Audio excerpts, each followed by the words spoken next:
Okay, so we got our deals done. Let's go to how you can import with CSV file.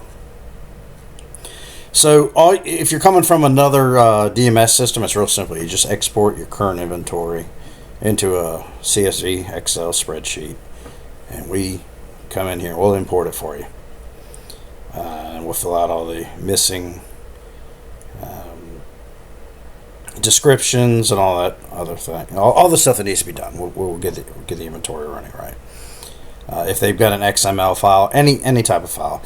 If you are buying from somebody and they have a spreadsheet with the information for the vehicles, again, you can come in here and you just click that and upload it, and you're good to go.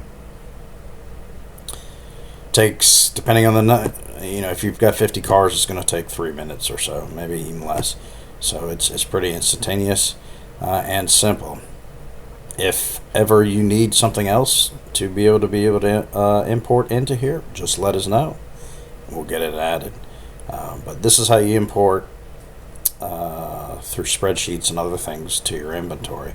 Now, again, if you have a spreadsheet and it has links to it, we want to upload the images to your inventory through our system.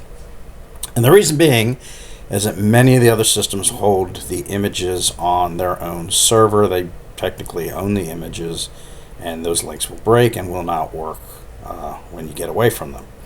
And we don't. Your data is your data. So what we have is a simple system where the images are hosted in the cloud, and they're yours. And they don't. If we ever part ways, you can have those links. So just a little bit different mindset than other folks try to leverage you into using their systems.